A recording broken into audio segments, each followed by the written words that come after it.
Bueno, en nuestra sección de ciencia e investigación, hoy vamos a tocar un tema muy, muy, muy interesante, ¿no?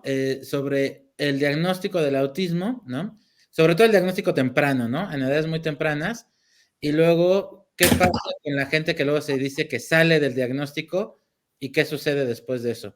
Cuéntanos, amigo, este artículo fue muy interesante para mí leerlo. Bueno, pues este artículo es un artículo de seguimiento realizado en Estados Unidos. Hasta ahora, el estudio de seguimiento más grande que se ha realizado en el mundo, y trata sobre eso, ¿no? Responde a la pregunta de si tiene cura el TEA, ¿no? ¿Tiene cura el autismo? Para esta investigación, bueno, como dice aquí, investigaciones realizadas en los últimos años han demostrado que los niños pueden superar un diagnóstico del espectro autista, que antes se consideraba una condición de por vida, ¿vale? Pues en este estudio, la doctora Sulman revisaron registros clínicos de 569 pacientes diagnosticados con TEA entre 2003 y 2013. Son 10 años de registro.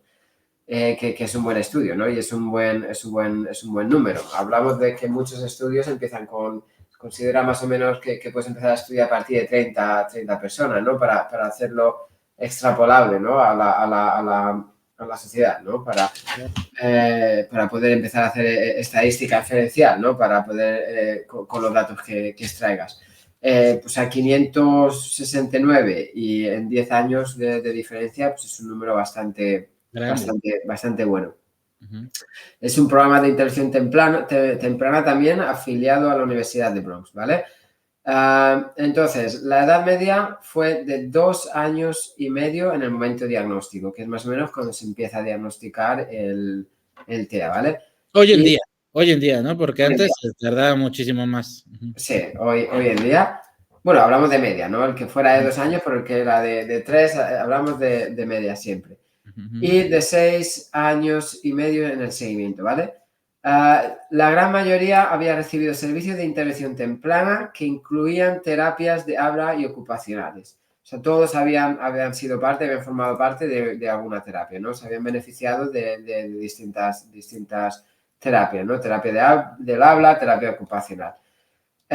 Ahora, resultados. Durante este seguimiento, 38 niños, 7%, ya no cumplían con los criterios diagnósticos para el TEA. 38 que era el 7%, que es bastante, es un número bastante bueno, importante para salir de diagnóstico. Para salir. Vale, ahora, bien, contraste. De estos 38 niños, el 68% fue diagnosticado con discapacidades del lenguaje o el aprendizaje. El 49% problemas de conducta externa, no me sale en castellano. Externalizantes.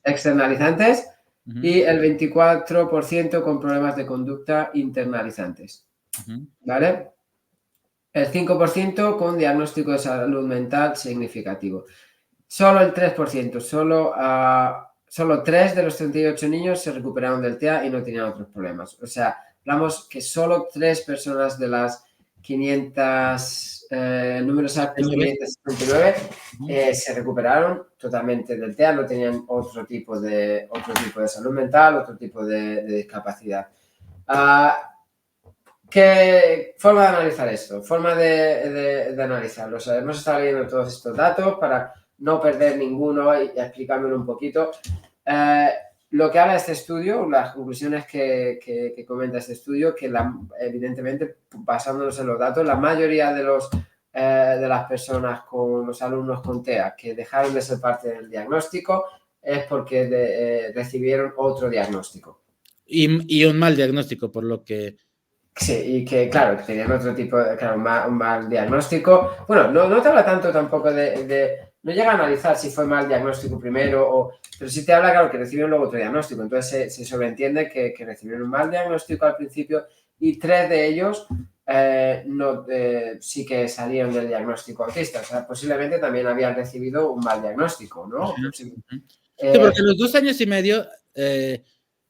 corrígeme por favor si estoy equivocado, o sea, entre los 2 y los 3 años todavía es muy difícil realmente tener un diagnóstico concluyente, ¿no? Es muy difícil y hablamos de media, o sea, cuando hablamos de esto es que para que haya una media de 2,5, si hay un alumno de 4 años, tiene que haber un alumno que ha sido diagnosticado con 1 año, o sea, por poner un ejemplo. Claro. Entonces, al final estamos hablando de la edad media, ¿no? De la población. Uh-huh. Entonces, sí que es interesante mencionar el estudio, porque es un estudio que se hizo, pues ya te digo, es un estudio de seguimiento más grande realizado, es un estudio con datos bastante buenos, pero bueno, pues tampoco te habla luego mucho de la parte del diagnósticos realizados incorrectamente. Muchos, por ejemplo, desarrollaron otro tipo de, bueno, muchos no, algunos de ellos desarrollaron otro tipo de salud mental significativo, ¿no? Entonces ya era parte de esas trastornos, esa parte de esa enfermedad mental, dejaban de tener el diagnóstico del TEA. Ahora, cosas interesantes aquí que encuentro. Al final, ¿no? El diagnóstico tiene que cumplir ciertos puntos, ¿no? Imagínate que el diagnóstico, para cumplir un cierto diagnóstico, tienes que cumplir 7 puntos de 10 que hay, ¿no? Por poner un ejemplo. ¿Qué pasa si cumples 7 puntos justos con la terapia, hay un punto que ya no cumples, dejas de tener TEA, dejas de estar en el espectro? Hay algo para mí es peligroso entrar ahí, ¿no? Porque todos estamos de acuerdo en que el TEA es una condición de por vida, ¿no? Es un poco el punto de partida, el punto del que partimos, el punto del que parten los mayores centros de investigación del mundo, claro. ¿Qué pasa? Si por la terapia ya no cumple uno de los puntos, ¿qué pasa con las otras dificultades que tengo? Si ya no soy considerada persona con TEA, no tengo esos apoyos, dejo de tener esas otras dificultades, es un poco... Te conviene tener diagnóstico, por decirlo de alguna forma, ¿no?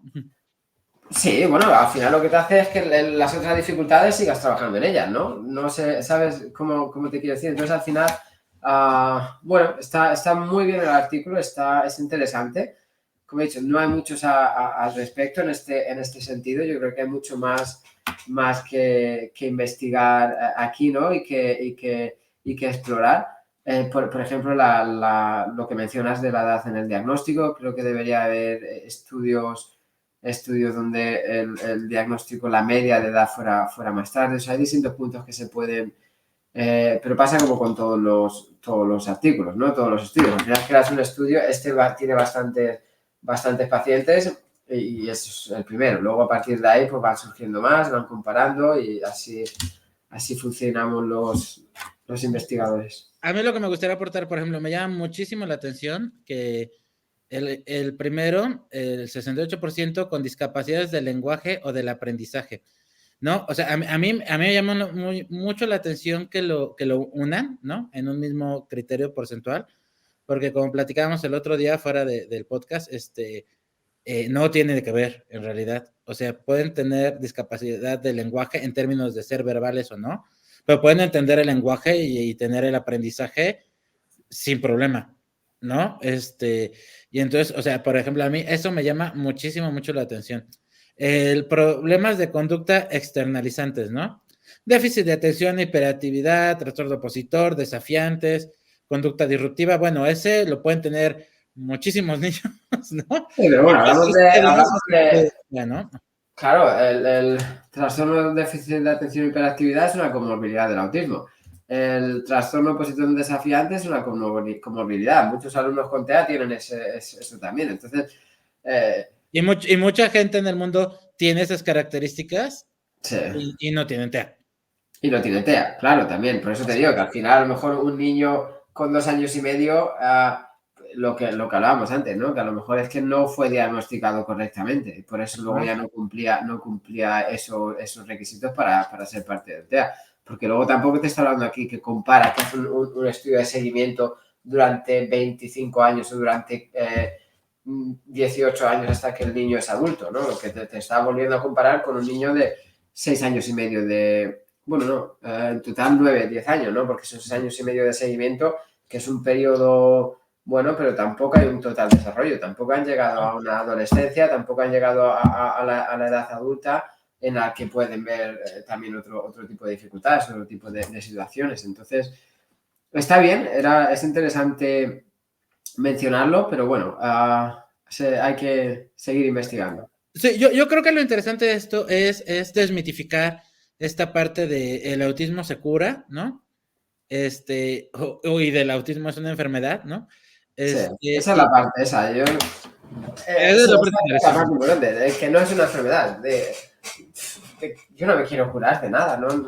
Bueno, ahora mismo me quiero curar del constipado que tengo, que estoy ahí sufriendo un poco. Pero no me tengo que curar de nada. El autismo no se cura porque no es una enfermedad. Yo creo que es lo importante.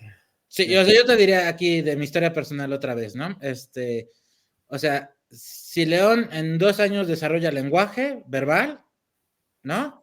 Ni quien se entere, ¿no? O sea, ni quien se entere, lo llevo a hacer diagnóstico y seguro sale de diagnóstico casi seguro, ¿o sabes? ¿Por eso dejó de ser autista?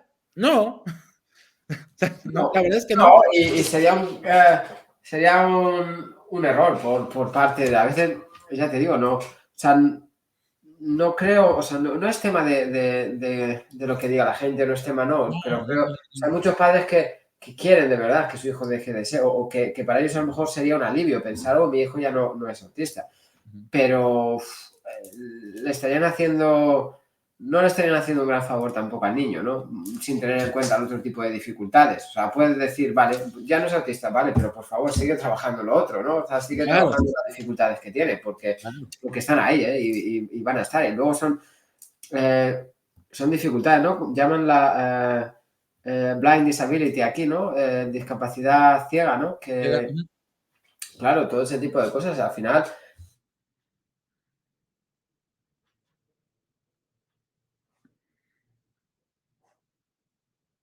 tocaremos también en otros capítulos cuando se queda un poco para. Vale, ¿ahora? Ahí ya te veo. ¿Sí? Sí, Estabas diciendo de que del blind disability, de la discapacidad ciega.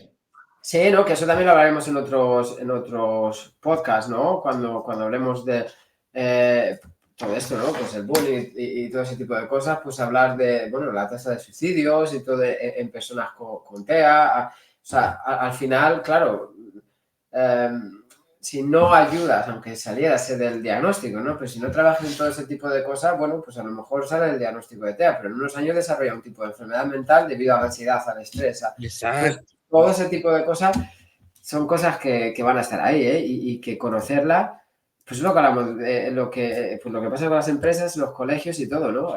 Conocer ese tipo de necesidades es lo que te hace mejorar como persona, ¿no? Y estar mejor, conocerte a ti mismo y bueno, pues no desarrollar otro tipo de enfermedades, ¿no? Otro tipo de Sí, dificultades. o sea, si no se atiende, se van a agravar y se pueden complicar, y entonces, o sea, ya no tiene Claro. diagnóstico de TEA, pero resulta, porque no llega a los 7 puntos, pero resulta que tiene todavía obsesivo compulsivo y ansiedad, ¿no? Pero como ya no Claro. tiene TEA, pues ya no tiene TEA, entonces no, que le eche ganas. Claro, yo estoy contento, ¿no? O sea, a mí mi dificultad no es mi TEA, mi caso, ¿no? Es la ansiedad que me genera el mundo, ¿no? O ciertas situaciones. Entonces, claro, ¿dónde tengo que trabajar? Bueno, además que yo soy muy abierto con eso, porque ya lo he dicho muchas veces, considero que todo el mundo, la terapia aquí hay mucha cultura en Reino Unido de terapia, ¿no? Los psicólogos es algo que me llama mucho la atención cuando vine. Los psicólogos tienen psicólogos. O sea, les empujan, ¿no? Y nosotros en el colegio nos empujan, nos invitan también mucho a hacer terapia y todo eso. Entonces a mí es algo que me gusta, me viene bien, me ayuda a pensar, pero yo no necesito terapia. O sea, mi mayor terapia para la ansiedad que me generan ciertas situaciones, ¿no? Y todo eso. A mí el terapeuta no trabaja en mi autismo, porque es que no hay cura, no se me entiende. No está trabajando en una parte del Sí, cerebro que. O sea, cuando tienes una depresión o cuando tienes ansiedad, hay ciertas cosas que los terapeutas pueden tocar o cuando tienes un trastorno del lenguaje, ¿no? Hay ciertas terapias, pero el TEA en sí es que es tan amplio y ¿sabes? Que hay que trabajar en las pequeñas dificultades que van surgiendo o las necesidades de aprendizaje. Sí, sí, sí, sí, tal cual. Y eso es el punto que por eso queremos tocar este estudio, para que la gente se dé cuenta de que lo que hemos hablado muchas veces del diagnóstico, de para qué sirve el diagnóstico, por qué es importante el diagnóstico y qué no es importante del diagnóstico, ¿no?